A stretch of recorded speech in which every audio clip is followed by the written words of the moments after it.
Thank you, Mr. Chairman. I'm a little disappointed in my colleagues on the other side of the aisle for not actually reading the Natural Gas Act. Y'all know better. You know when you read the Natural Gas Act that, let's just talk about the permitting review first off. It doesn't skip a permitting review. Y'all know this. There's no skipping of this. LNG export applications will still go through, and they will always go through a rigorous process through FERC. And Section 3 of the Natural Gas Act is very explicit on this. So it is false when you say that it's not going to go through a process. It does. It will go through a process. It will always go through a process. That's current law. So this argument that it's not going to go through is completely false.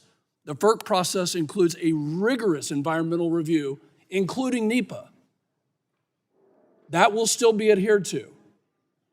So once again, we've got, for everybody in the audience out here, lies about this process.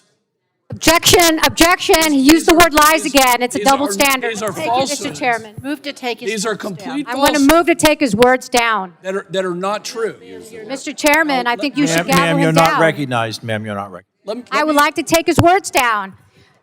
You set out the rules not to use that word. Bring back the We chairman. on the Democratic side Bring didn't back do the it. chairman. This man just violated what the chairman You were not told following you. the rules of the about. chair, Mr. Chairman. Bring back the chairman.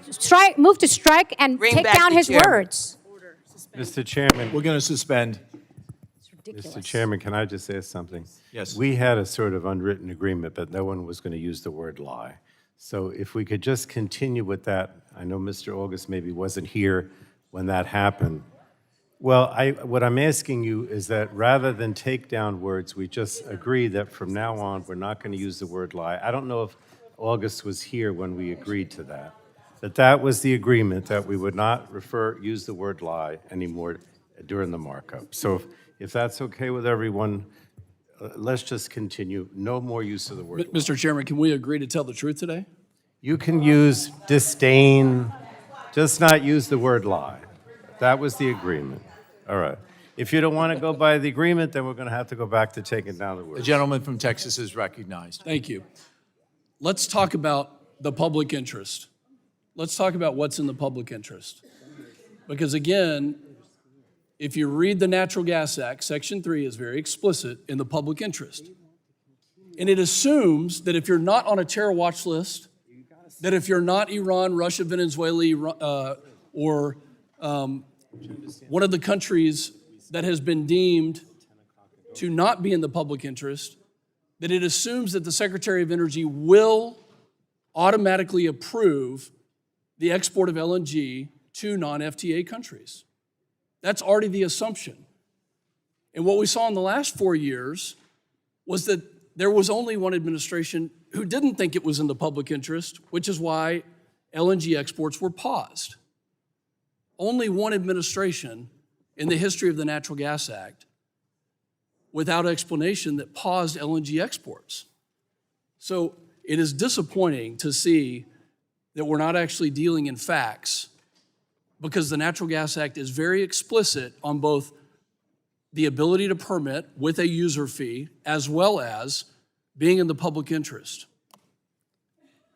Mr. Chairman, I hope that we will deal in truth. Will the gentleman yield for a question? Sure.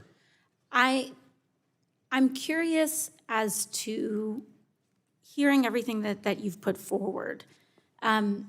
Why is it, and what is the rationale, if there's support for what you all would deem a user fee, et cetera, why only single out oil and gas companies to have access? I think I'm the wrong person to ask it. You can ask the chairman on that Well, question. But we're all voting on the bill. I presume you'd be supportive.